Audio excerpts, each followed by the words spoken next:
अस्सलाम वालेकुम दोस्तों। तो welcome to all of you. दोस्तों, मैं आपको बताना चाहता हूँ कि हमारे एरर डिटेक्शन की ना ये पूरी सीरीज़ चल रही है। तो हम रोज़ाना उसके ऊपर एक लेक्चर चढ़ाते हैं, अपलोड करते हैं। तो आपको भी ये भी बता दूं मैं कि एरर डिटेक्शन का क्या रोल है। एरर डिटेक्शन और एरर करेक्शन का बहुत बड़ा रोल है। जितनी भी आपकी टेस्टेस होती हैं उनमें इसका बहुत बड़ा अहम रोल होता है। ठीक है, 5 से 8 क्वेश्चन इसके होते ही होते हैं। ठीक है, और अगर किसी बंदे को 70% इंग्लिश की ना एरर आती है तो ऐसे समझो कि उसको इंग्लिश अच्छी आती है। ठीक है, क्योंकि इस एरर डिटेक्शन का जो रोल है ये आपको हर कॉम्पिटिटिव एग्जाम्स में ही इसका रोल है। ठीक है, छोटा एग्ज़ाम हो, बड़ा एग्ज़ाम हो, जितनी भी हो, तो इसलिए ये एक इम्पॉर्टेंट टॉपिक है। तो सबसे पहले मैं आपको ये बताऊंगा, अगर आपने हमारे चैनल को सब्सक्राइब नहीं किया तो हमारे चैनल को सब्सक्राइब करें और अपने दोस्तों से शेयर करें। Thank you. अच्छा, तो हम चलते हैं अपने टॉपिक के ऊपर। अच्छा, तो आज का हमारा एक रूल है, तो उसमें हम पढ़ते हैं कि ये कहता है कि मैं व्हेन टू सब्जेक्ट्स, ठीक है, व्हेन टू सब्जेक्ट्स टू लिखते हैं, when two subjects join either or neither nor. ठीक है, अगर दो सब्जेक्ट्स को हम ऐड करते हैं ईदर आर और नीदर नार से, ठीक है, आर डिफरेंट पर्सनस, ठीक है, वो डिफरेंट पर्सनस हैं। ठीक है, वो डिफरेंट पर्सनस हैं, तो उनके साथ वर्ब कौन सा लगेगा? तो उनके साथ जो वर्ब एग्री होगा वो नियरर टू द सब्जेक्ट होगा, वो नियरर टू द सब्जेक्ट होगा। कैसे? हम इसकी एग्जांपल लेते हैं। मिसाल में लिखता हूँ कि she is, sorry, either she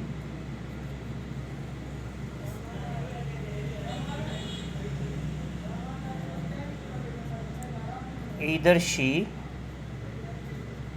or you are good. अब यहाँ पे क्या है, ये डिफरेंट है और ये डिफरेंट है, ये सिंगुलर है, ये प्लूरल है। ठीक है, ये सिंगुलर भी आप इसको कंसीडर कर सकते हैं, मगर इसके साथ जो वर्ब ट्रीट होता है वो प्लूरल ही होता है। ठीक है, तो यहाँ पे हमने क्या पढ़ा, यहाँ पे ये पढ़ा कि when two subjects join either or या नीदर नार से, उसको हम कनेक्ट करते हैं, जो वर्ब लगेगा, जो नियरर होगा उसके मुताबिक लगेगा। नियरर कौन सा है? यहाँ पे नियरर यू है वर्ब के नज़दीक, तो यहाँ पे हमने यू के मुताबिक ही वर्ब लिखा है। एक और एग्जांपल इसकी लेते हैं। मिसाल के तौर पे हम लेते हैं कि ईदर अली आर दे, ठीक है, आर दे आर कमिंग। एक छोटी सी मिसाल हमने ये ली है। अब यहाँ पे देखें, ये ईदर है, ये आर है, इनके साथ अली को भी हमने कनेक्ट किया है, दे को भी हमने कनेक्ट किया है। ये डिफरेंट पर्सन है, ये नाउन है, ये प्रोनाउन है, दोनों डिफरेंट हैं। अब जो वर्ब लगेगा वो किसके मुताबिक रखेंगे हम? वर्ब जो लगेगा वो लगेगा इसके मुताबिक, जो नियरर टू द वर्ब है उसके मुताबिक हम वर्ब को यूज़ करेंगे। ठीक है, ईदर अली आर दे, ठीक है, आर दे आर कमिंग, या तो अली आ रहा है या तो वो लोग आ रहे हैं। आई होप कि आपको ये अब बात समझ में आ गई होगी। अच्छा, इसके नज़दीक एक और मिसाल लेते हैं हम नाइदर की। ठीक है, तो नाइदर का इस्तेमाल भी सेम ही है। जैसे कि मैं अब यहाँ पे लिखता हूँ कि नाइदर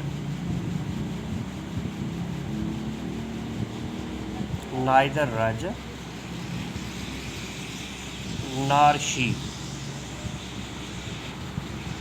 ठीक है, ये अलग है, ये अलग है, ये तो मैंने खैर सिंगुलर लिख दिए हैं, मगर हैं तो ये दो सब्जेक्ट ना, तो इनके साथ जो वर्ब ट्रीट होगा वो इसके मुताबिक होगा। शी इज़ नॉटी, ना तो अली नाटी है ना तो वो नाटी है। अच्छा, ये बात तो हो गई। इसमें मैं आपको एक और बात बताना चाहता था जो कि इम्पोर्टेंट है। वो कौन सी बात है? वो ये है दोस्तों, इसमें अगर कभी भी कोई प्लूरल सब्जेक्ट आता है ना, तो प्लूरल सब्जेक्ट हमेशा लास्ट में ही आता है। ठीक है, अगर मैं यहाँ पे लिखता हूँ मिसाल के तौर पे नीदर दे नार आई, ठीक है, एम कमिंग, तो ये एक्सप्रेशन गलत हो जाता है, याद रखिए।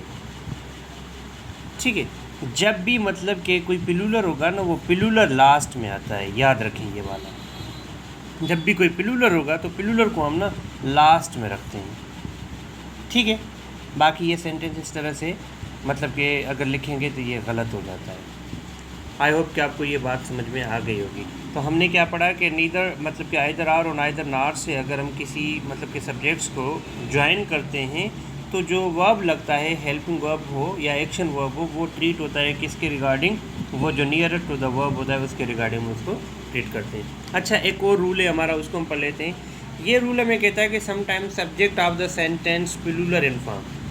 ठीक है, कभी कभी ये होता है कि जो सब्जेक्ट ऑफ द सेंटेंस होता है वो फॉर्म में तो प्लूरल होता है, और वो किन चीज़ों को डिनोट करता है, वो शो करता है स्पेसिफिक क्वांटिटी को, क्वालिटी को, या अमाउंट को, या डिस्टेंस को।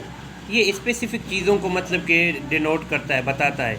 तो इस तरह के मतलब के सेंटेंस में इस तरह के अल्फाजों को हम क्या कंसीडर करते हैं, consider as a single unit. इनको हम सिंगल यूनिट के तौर पे कंसीडर करते हैं। ठीक है, भले वो प्लूरल इन फॉर्म हो, ठीक है, किस में हो, प्लूरल इन फॉर्म हो, और शो करे हमें स्पेसिफिक क्वालिटी, ठीक है, स्पेसिफिक क्वांटिटी, सॉरी क्वालिटी नहीं है क्वांटिटी, स्पेसिफिक क्वांटिटी को शो करे। अच्छा, और उसके बाद अमाउंट को शो करे या डिस्टेंस को शो करे। इस तरह के सेंटेंस, इस तरह के अल्फाजों को हम कंसीडर करते हैं एज अ सिंगल यूनिट। ठीक है, और इनके साथ जो वर्ब इस्तेमाल होता है जनरली वो वर्ब भी हमारा सिंगुलर इस्तेमाल होता है। एग्जांपल इसकी देखते हैं, जैसे 3000 माइल्स। अब ये 3000 माइल्स आप देखें तो ये प्लूरल है, इन फॉर्म प्लूरल है, मगर यहाँ पे ये किसको शो कर रहा है, डिस्टेंस को शो कर रहा है। किसको शो कर रहा है, डिस्टेंस को शो कर रहा है। तो यहाँ पे ये डिस्टेंस को शो कर रहा है, और ये यहाँ पे ट्रीट हो रहा है एक सिंगल यूनिट के तौर पे, मतलब कि 3000 मील। ठीक है, 3000 मील एक लंबा डिस्टेंस है, एक लंबा डिस्टेंस है। अब यहाँ पे हमने इसको एज अ सिंगल यूनिट के तौर पे यूज़ किया है, ये सिंगल यूनिट के तौर पे ट्रीट हो रहा है। ठीक है, सिंगल यूनिट के तौर पे ट्रीट हो रहा है, इसीलिए हम इसके साथ हमने वर्ब कौन सा लगाया, इज लगाया, अदरवाइज हम आर लगाते हैं। ठीक है, 3000 माइल्स ये एक सिंगल यूनिट है, किसको शो कर रहा है, डिस्टेंस को शो कर रहा है। ठीक है, तो इसका मीनिंग क्या होगा, इसका अगर आप मीनिंग देखेंगे तो इसकी मीनिंग ये है कि 3000 मील एक लंबा डिस्टेंस है, एक लंबा मतलब कि मुफासला है। एक और मतलब के सेंटेंस देखते हैं इसकी एग्जांपल में, 10 पाउंड्स। 10 पाउंड्स ये देखने में हमें क्या लग रहा है, प्लूरल लग रहा है, हालांकि ये एक सिंगल यूनिट के तौर पे काम कर रहा है। मतलब कि 10 पाउंड जो है मेरे लिए काफ़ी है।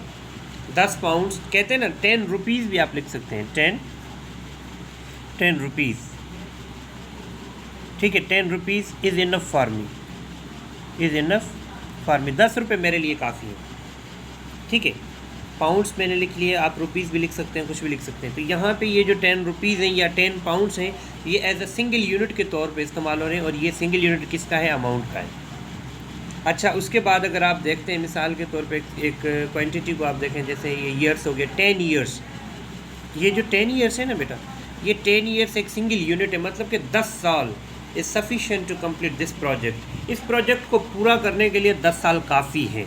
ये एक सिंगल यूनिट के तौर पे हम ट्रीट हो रहा है, सिंगल यूनिट। ठीक है बेटा। अच्छा, उसके बाद एक और सेंटेंस देखते हैं कि 16 एनएस। हम ना जो सिंधी उर्दू में आना बोलते हैं, ठीक है, 16 एनएस, जो 16 एनएस होते हैं, ठीक है, 16 आने जो होते हैं वो किसके बराबर होते हैं, 1 रुपये के। पुराने ज़माने में कहते हैं कि 16 आनों का ना, 16 आने जब बनते हैं तो 1 रुपया बनता है। ठीक है, तो 16 एनएस, हालांकि ये प्लूरल है, मगर यहाँ पे एक सिंगल यूनिट के तौर पे काम कर रहा है, दैट्स वाई हम इसको कंसिडर करेंगे। इसके साथ जो एक कंसिडर करेंगे सिंगल यूनिट, और इसके साथ जो वर्ब लगाएंगे वो सिंगुलर लगाएंगे। जैसे 5 hours is not much for outdoor work. 5 घंटे ये एक यूनिट है बेटा। ठीक है, 5 घंटे बाहर काम करने के लिए काफ़ी है।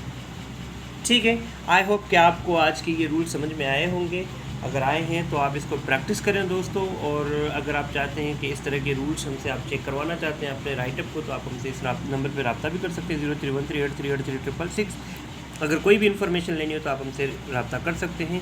हमारे चैनल को सब्सक्राइब करें, अपने दोस्तों से शेयर करें, और अगर कोई भी क्वेश्चन हो, कोई भी क्वेरी हो तो आप हमसे बिला झिझक पूछ सकते हैं।